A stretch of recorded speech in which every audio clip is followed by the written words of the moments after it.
오늘은 하늘의 하나님이 사람의 몸을 입고 이 땅에 오신 성탄절입니다. 많은 사람들이 하나님의 사랑을 어떻게 알 수 있느냐고 우리들에게 물어봅니다. 하나님께서는 세상 만물들을 창조하신 창조주 되십니다. 하나님이 창조하신 이 피조물이 우주에 얼마나 많은지 우리들이 다 헤아릴 수조차 없습니다. 그런데 하나님께서 이 많은 피조물들 중에 우리 인간을, 우리 사람을 얼마나 사랑하셨습니까? 하나님이 친히 사람의 몸을 입고 이 땅에 오실 수 있단 말입니다. 저는 하나님이 이 우주에 존재하는 수많은 피조물들 중에 친히 사람의 몸을 입으셨다는 이 한 가지만 보더라도 하나님이 우리를 향한 사랑이 얼마나 큰지를 보여주고 있는 것입니다. 이래도 하나님이 친히 사람이 되어서 하나님이 보여주신 사랑을 깨닫지 못한다면 다른 어떤 방법을 동원한더라도 우리는 하나님의 사랑을 알 수가 없습니다. 그래서 오늘 이 성탄절은 하나님이 인간에게 보여줄 수 있는 최고의 사랑의 방법을 친히 사람으로 오셔서 우리들에게 보여준 날입니다.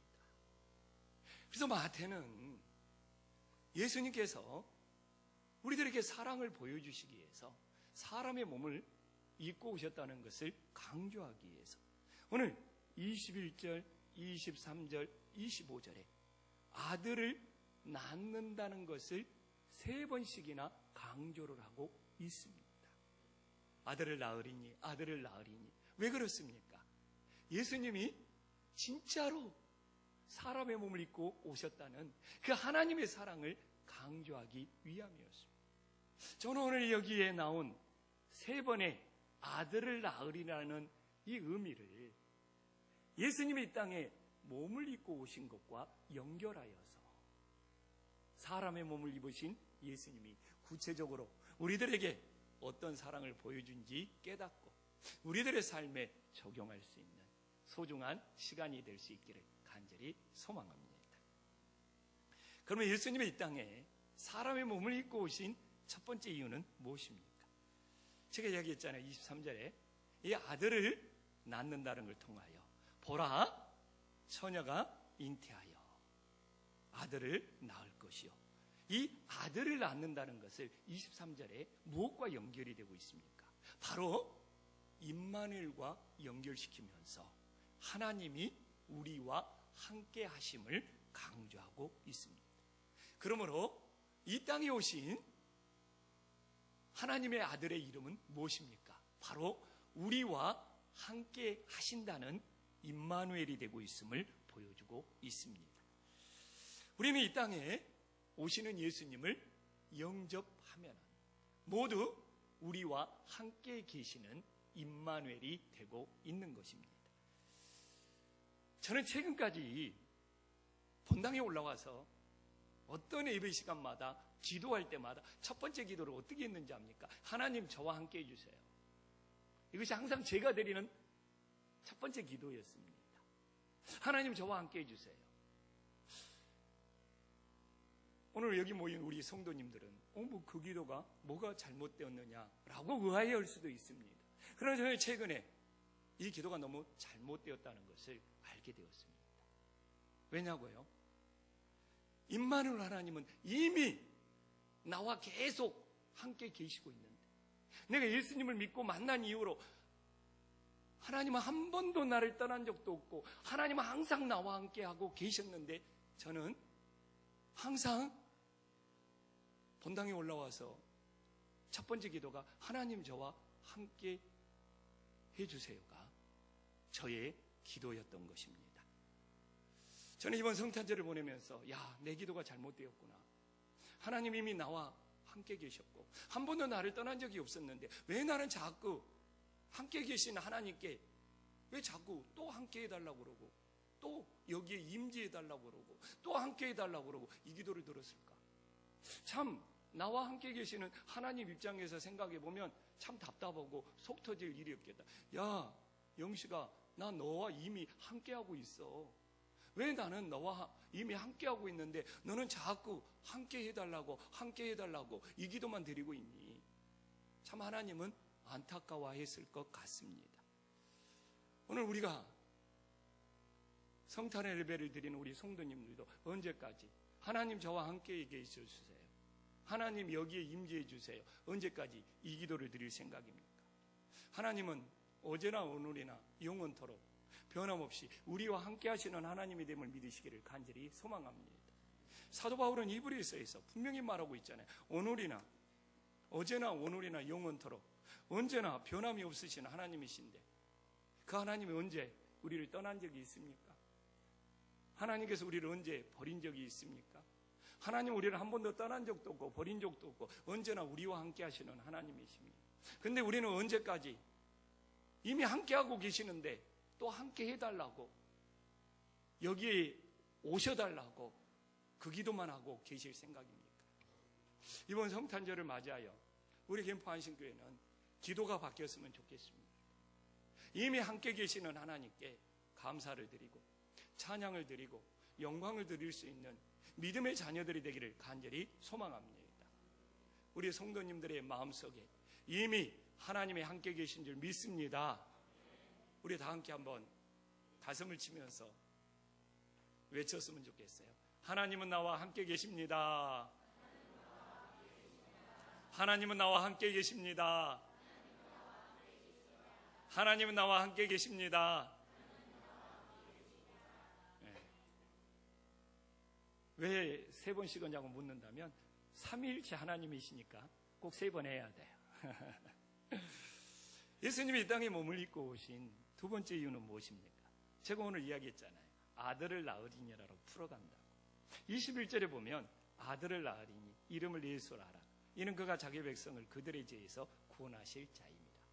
이 아들을 낳는다는 것 속에 그 아들이 자기 백성을 죄에서 구원하는 바로 예수라는 것을 말하고 있습니다. 그래서 이 땅에 오신 하나님의 첫 번째 이름이 임마누엘이었다면 또 이 땅에 오신 아들로 태어나신 예수님의 또 다른 이름은 바로 자기 백성을 죄에서 구원한다는 예수가 된다는 것을 보여주고 있습니다. 그럼 왜 예수님께서 우리를 구원하러 오셔야 합니까? 인간들이 죄의 상태에 빠져있기 때문입니다.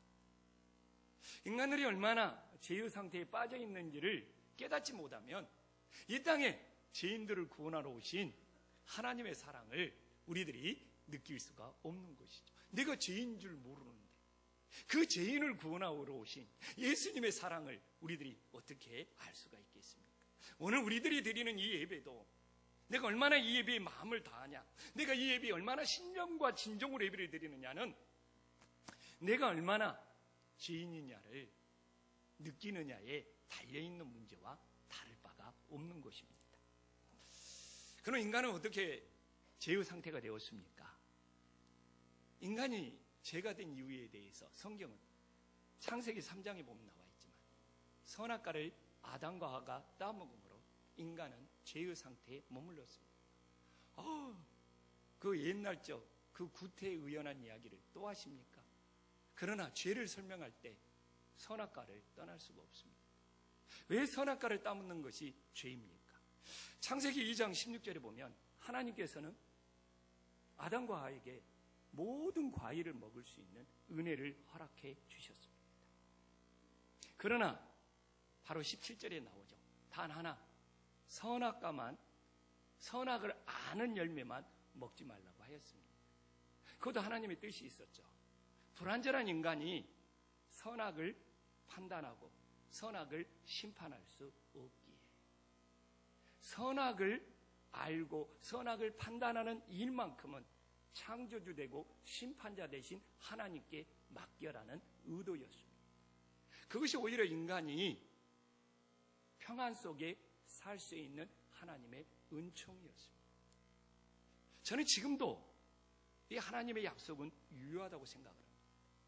우리가 하나님 안에서 모든 은혜를 누릴 수 있지만 내가 누군가의 선과 악을 판단하고 결정하는 것에 대해서만큼은 창조주 되고 하나님 대신 심판자 대신 하나님께 맡기는 것이 피조물된 우리의 도리가 된다는 것을 깨달으시기를 간절히 소망합니다. 그런데 사단은 하와에게 집요하게 파고듭니다. 하나님이 다 주셨잖아요. 그건 제껴놓고 그 하나 가지지 못하도록 한 것을 집요하게 파고듭니다. 야, 그 하나를 가지지 못하게 만든 그 하나님을 인색한 하나님, 섭섭한 하나님으로 만들어서 그의 마음속에 불평과 원망이 찾아오게 만듭니다. 그리고 하나님이 다 주셨는데 그 하나 주시지 않는 것을 섭섭하게 생각하고 인색하게 생각하고 불평과 원망을 갖게 만들므로써 그 마음속에 탐욕이 자라나게 하고 그 탐욕으로 결국은 3장 6절에 다시 한번 보면 알겠지만 선악과를 따먹도록 만드는 불순종의 죄를 범하게 됩니다. 우리는 그렇게 말할 수 있죠. 내가 아담이었다면, 내가 하와였다면 남자들은 하와가 선악과를 따먹지 말보다도 나는 말렸을 것이다. 또 여자분들은 내가 하와였다면 나는 선악과 따먹지 않고 순종했을 거라고 자기의 신앙심을 드러낼 수 있습니다. 그러나 우리 모두는 오늘 현재도 여전히 끊임없이 그 하나 남은 선악과를 열심히 따먹는 죄를 범하고 있습니다. 왜? 뭐가 그러냐고 항변할 수도 있겠죠. 우리가 한번 돌아봅시다. 한 해 동안 열심히 신앙생활을 했지만 하나님께서 우리들에게 베풀어 주신 그 많은 은혜보다는 내 원대로 되지 않았던 것, 내가 이루지 못했던 것, 그 한두 개가 마음에 걸려서 섭섭하고 원망이 찾아오고 있지는 않습니까? 가정으로 돌아가 봅시다. 나도 자녀들을 키우고 있지만 우리는 자녀들에게 부모의 마음으로 참 많은 혜택들을, 많은 도움들을 주고 있습니다. 그러나 우리 자녀들은 부모가 그렇게 많은 것을 해줬음에도 불구하고 한두 개 내 부모가 들어주지 않는 것 때문에 지금까지 해줬던 그 부모의 많은 사랑, 많은 혜택은 다 잊어버리고 한두 개 해주지 않는 것이 섭섭해서, 서운해서 그 부모에게 불평하기가 일쑤였던 우리 가정의 모습들을 우리는 직접 자녀를 키워보면서도 겪어봤고 또한 많은 이야기들을 들으면서 살아가고 있습니다. 제가 없는 말 지어서 했나요? 사람의 관계도 마찬가지예요. 그렇게 잘해주다가도 한두 개가 마음에 안 들면 잘해준 것은 다 사라져버리고 그 한두 개가 선악과가 되어서 섭섭함이, 원망과 불평이 찾아옵니다. 왜 현대인들이 교회 생활이 힘든지 압니까? 교회에서 많은 은혜, 많은 사랑 받았어요. 주변에 많은 오히려 성도들이 기도해주고 있어요. 그래도 한두 명이 마음에 들지 않고 한두 명이 마음에 걸리면 교회를 다니냐 마냐 엄청난 신앙에 빠지고 영적인 방황을 하기가 힘듭니다. 우리는 여전히 하나님께서 많은 사랑을 주셨음에도 불구하고 한두 개만 내 마음에 들지 않고 내 마음에 걸리면 그것 때문에 하나님의 은혜를 다 잊어버리고 모든 것이 싫어지는, 끊임없이 어찌 보면 매일매일 선악과를 따먹는 죄를 범하는 것이 우리들의 모습일 수 있습니다. 저라고 다를 거 없어요. 저도 한 해를 돌아보지만 목회를 하면서 하나님이 주셨던 수많은 은혜보다 목회하면서 왜 이것이 내 뜻대로 안 됐지, 왜 이것이 내 원대로 안 됐지, 그런 한두 개가 마음에 얹히고 마음에 걸려서 야, 목회 힘들다, 목회 어렵다, 이런 영적인 침체에 빠지는 내 자신의 모습을 보면서 나도 여전히 계속 선악과를 따먹고 있구나 라는 나는 내 자신의 모습을 보게 됩니다. 우리는 한 해를 잘 마무리해야 됩니다. 한두 개가 마음에 걸려서 그 선악과 때문에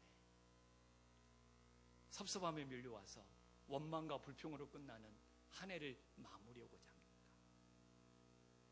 아니면 안 된 것도 있지만 내 마음에 걸린 것도 있지만 오히려 하나님이 우리들에게 베풀어 주신 더 은혜가 많다는 걸 깨닫고 감사하면서 한 해를 마무리하고 싶습니다. 우리가 한 해를 마무리하고 새해를 시작하면서 또한 이번 성탄에 내 원대로 되지 않고 나의 마음에 들지 않는 그 한두 개 때문에 감사를 잃어버리지 않고 하나님이 주신 더 큰 은혜들을 보면서 잘 감사하면서 한 해를 마무리하는 것이 내 인생의 축복이 됨을 깨달으시기를 간절히 소망합니다. 그러면 아담과 하와처럼요, 하나님이 주신 은혜보다 하나의 선악과에 집착한 결과는 무엇입니까? 창세기 3장 22절에 잘 나와 있잖아요. 생명나무 열매를 먹을 수 없게 돼요. 생명나무 열매를 먹을 수 없다는 건 뭡니까? 영생을 잃어버리는 거예요. 사실 아담과 하와 선악과 안 먹고 살아도 사는데 전혀 지장이 없어요. 그거 소유하지 않아도, 그거 가지지 않아도 하나님의 은혜 속에 살아가는데 불편함 없어요. 그러나 없어도 되는 하나에 집착하는 바람에 가장 소중한, 잃어버려서는 안 되는 이 생명나무 열매, 그래서 영생을 잃어버리게 된 이 안타까운 현실을 우리는 어떻게 받아들여야 됩니까? 그래서 우리도 그 한두 개 마음에 걸리는 그 선악과 때문에 잃어버리지 말아야 가장 소중한 생명나무 열매, 그 영생을 우리도 모르게 잃어버리고 살아갈 수 있다는 그 우울을 우리는 다시 범하지 않기를 간절히 소망합니다. 그래서 성찬절날 예수님이 이 땅에 생명나무 열매로 오신 거예요. 그래서 예수님이 이 땅에 생명나무를 잃어버리고 영생을 얻지 못하는 우리 인간들에게 예수님이 직접 아들로 태어나서 내가 생명나무 열매다. 그래서 십자가는 생명나무고 십자가에 달리신 예수님이 생명나무 열매가 되셔서 우리들에게 다시 영생을 주시는 이 은혜의 시작이 성탄절에 시작되었다는 것을 우리들이 다시 한번 깨달을 수 있기를 간절히 소망합니다. 그래서 죄로 타락한 인간들은 선악과 때문에 가장 소중했던 영생을 주었던 생명나무 열매를 잃어버린 거예요. 그래서 예수님이 사람의 몸으로 태어나서 생명나무 열매를 심으셨고 십자가에서 예수님이 드디어 생명나무 열매가 되셨고 그리고 그 생명나무 열매 되시는 예수님을 먹는 자마다 다시 영생을 얻을 수 있다는 것이 성탄의 진정한 의미가 됨을 깨달으시기를 간절히 소망합니다. 예수님이 이 땅에 오신 세 번째 이유는 뭡니까? 저는 오늘 아들을 낳으리니라로 풀어갈 수밖에 없습니다. 25절에 보면 아들을 낳기까지 동침하지 아니하니 낳음의 이름을 예수라 하니라. 예수님도 하나의 생명으로 오셨다는 거예요. 그래서 요셉이 하나의 생명으로 오신 그 예수님을 보호하고 있음을 알 수 있습니다. 예수님은 다른 생명들을 살리기 위하여 자신도 어떻게 해요? 하나의 생명으로 이 땅에 오셨음을 우리들에게 보여주고 있습니다. 다른 생명을 살리기 위하여 자기 자신도 사람의 몸을 입은 하나의 생명이 되어서 태어날 수밖에 없었다는 것을 보여주고 있죠. 그러나 당시에 유대를 다스리고 있었던 헤로당은 어떤 모습을 보여줍니까? 그는 생명을 죽이는 왕이었습니다. 마태는 어렵지 않게 2장에 보면 얼마나 헤롯이 많은 생명들을 죽였는지를 보여주고 있습니다. 2장에 보면은 자세히 알아본 그때를 기준하여 1살 이하도 아니고 2살 이하까지. 왜? 헤롯 왕은 생명보다 자신의 권력을 사랑했고 왕이라는 자신의 지위를 더 사랑했고, 바로 이것이 세상의 법칙이에요.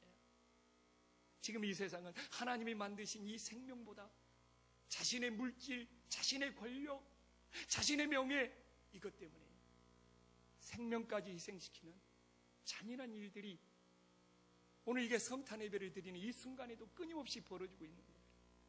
그러나 예수님은 생명을 사랑하셨고 생명을 너무너무 사랑하셨기에 그 하나의 생명마저도 십자가에서 희생하고 있음을 우리들에게 보여주고 있습니다. 그래서 예수님을 우리는 뭐랍니까? 하나의 미랄이라고 말하는 것이죠. 하나의 미랄이 되어서 땅에 떨어져 썩어져 죽음으로써 정말 많은 열매를 맺으셨던 것이 예수님의 생명 사랑이었음을 보여주고 있습니다.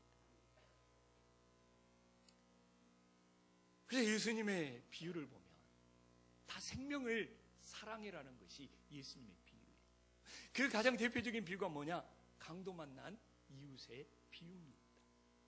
이 비유에도 예수님이 어떤 것보다 생명을 사랑해라는 것이 나오고 있어요.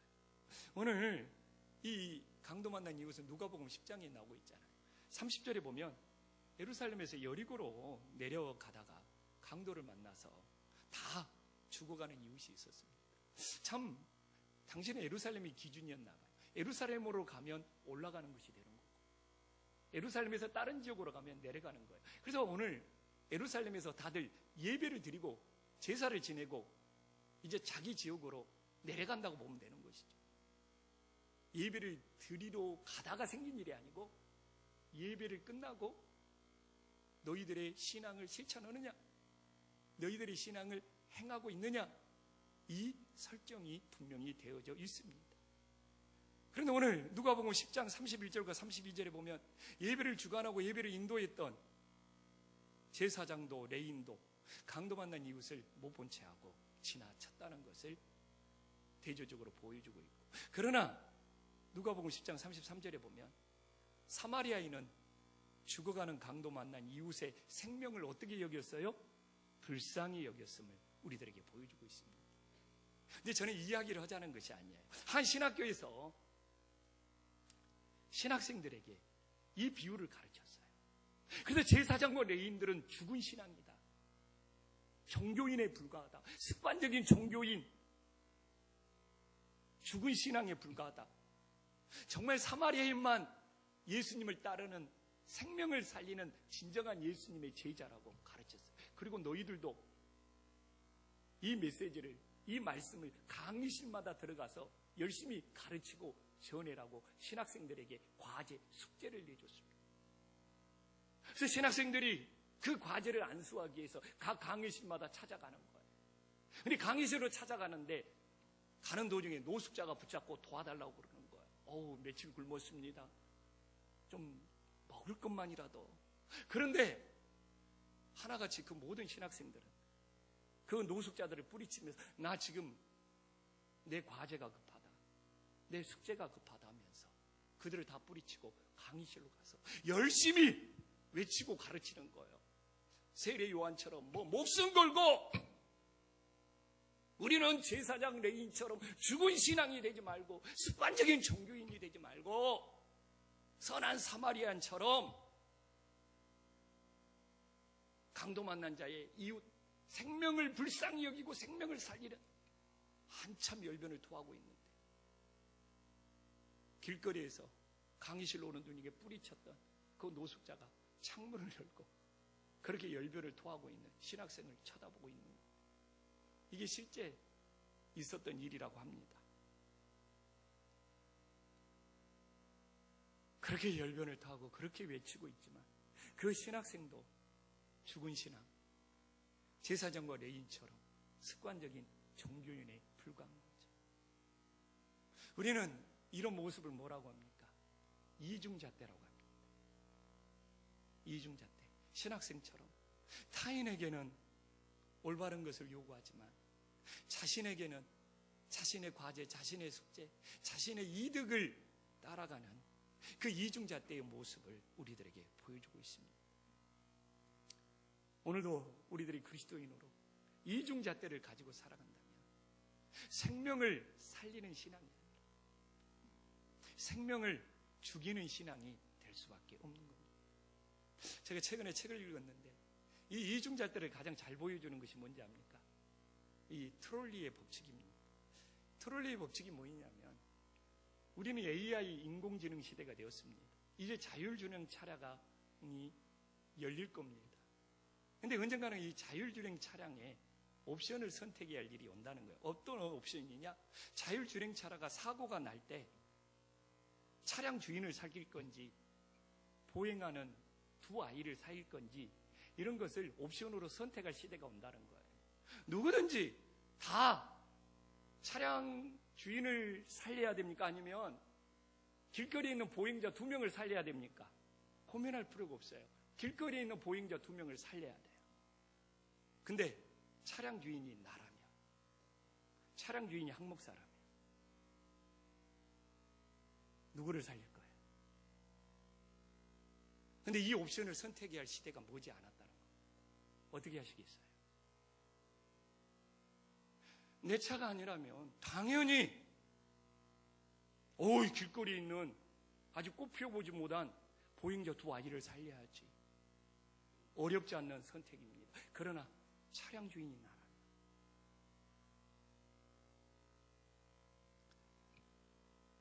답 내리지 않아도 돼요. 너무 쉽게 답을 말하는 것이 더 위선이 될 수 있어요. 답 내리기가 어려운 것이 더 진지한 고민이 될 수 있습니다. 내가 누구에게 이 질문을 하니까 그러니까 나는 자율주행 차 안 타고 끝까지 내가 운전하고 다닌다니까. 그때 가서 봐보면 알지. 그렇게 답변하는 사람도 있더라고요. 근데 솔직히 그것이 심감 편합니다. 그럼 쉬운 것으로 갑시다. 또 하나 물어볼게요. 우리는 예수님이 오신 성탄절의 인사를 어떻게 나눕니까? 옆 사람과 한번 성탄절 인사 한번 나눠보겠습니다. 우리 나누는 인사 한번 인사 한번 나눠보세요. 어려워요? 옆 사람 보고 인사 한번 나눠보라니까. 메리 크리스마스. 이것도 어렵게 생각하네. 하도 어려운 문제를 내놓으니까. 아니 우리 한국 사람이잖아요. 번역해서 또 번역을 어려워하는데 통역해서 한국말로 합시다. 즐거운 성탄입니다. 즐거운 성탄입니다. 근데 뭐가 즐겁다는 겁니까? 여기에도 이중잣대에 갇혀 있습니다. 왜 성탄절에 내가 즐거워야죠? 예수님이 우리들에게 보여주신 즐거움의 의미는 무엇이냐고 한 번쯤 생각해 봤습니까? 이 당의 자녀들도 부모들에게 나를 즐겁게 해주세요. 가정에서 부부 사이에도 서로를 즐겁게 해달라. 예수님의 즐거움이 뭡니까? 정말 예수님의 즐거움은 이웃과 함께하는 즐거움이었어요. 소외당하는 자, 가난한 자, 병든 자, 고통받는 자, 그들과 함께하는 즐거움이었습니다. 이게 진정한 성탄의 의미입니다. 우리는 끊임없이 즐거운 성탄입니다. 메리 크리스마스. 뭐가 즐겁죠? 자기 만족, 자기 즐거움 찾아라고 세속화되고 변질된 이 성탄을 우리는 쫓아가고 있다는 것에 대해서 정말 돌아봐야 됩니다. 지금 이 이웃과의 차이가 너무 심해지는 세상에 살고 있습니다. 교회 안과 교회 밖의 사람들의 차이가 너무 심해지고 있습니다.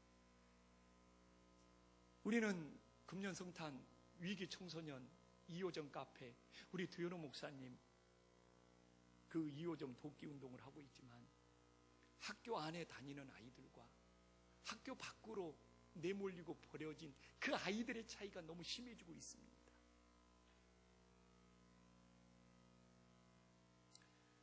또한 우리 사회는 우리나라 사람들과 우리나라 사람들의 밖에 있는 이주민들과의 차이가 너무 심해지고 있습니다. 우리나라는 빈부의 차이 말할 것도 없이 심해지고 있습니다. 여러분 그거 아십니까? 차이가요, 행동으로 옮겨지면 차별이 되고, 차별이요, 계속 반복이 되면 이 사회는 갈등과 혼란에 직면합니다. 지금 우리나라 이 땅에 들어와서 지금 경제활동을 하는 이주민들이 차이만 느끼는 줄 아십니까? 이미 그 단계는 넘었다는 겁니다. 너무 한국 사람들이 차이를 행동으로 옮기다 보니까 차별이 너무 심하게 느껴지고, 그 차별이 너무 심해져서 그들이 갈등이 폭발할 직전인데, 왜 갈등이 폭발 안 하는지 압니까? 3%에 불과하기 때문에. 그러나 이 사회를 흔들 만큼 이제 이 폭발력이 생기려면 10%가 되면 이 사회가 감당을 못 한다.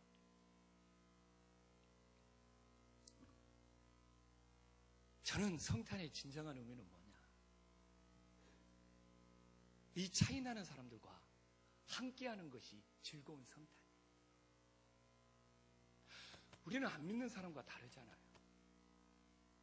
우리는 예수님의 차이. 나는 당신과 차이가 많아. 나 당신 못 만나. 나 당신 상정 않겠어. 선을 긋는 것이 세상 사람과 다를 바가 뭐가 있습니까? 우리는 우리는 예수님의 사랑을 안다고 말하는 사람이잖아요.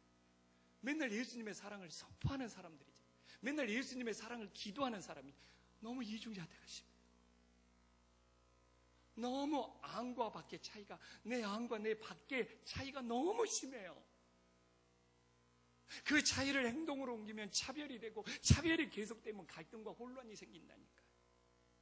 그 차이를 함께 하는 것이 즐거운 성탄이에요. 하나님과 우리가 얼마나 차이가 났습니까? 하늘과 땅 얼마나 차이가 났습니까? 창조주와 피조물 얼마나 차이가 났습니까?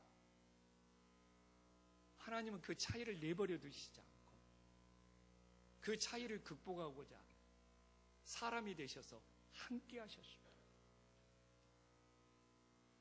이게 즐거움인 거예요. 이게 메리 크리스마스, 이게 즐거운 성탄인 거예요. 차이를 벌리면서 자기 만족을 느끼는 것이 결코 메리 크리스마스, 즐거운 성탄이 아니에요. 너무 세속적으로 싸구려가 되어버리는 이 성탄 속에서, 그래도 예수님처럼 하늘과 땅의 차이를 깨트리고 함께 했듯이 이제 우리들은 내 안과 내 밖의 차이를 깨트리고 예수님의 생명을 사랑하는 것이 진정한 성탄의 의미가 된다는 것을 다시 한번 깨달을 수 있기를 간절히 소망합니다. 기도하겠습니다.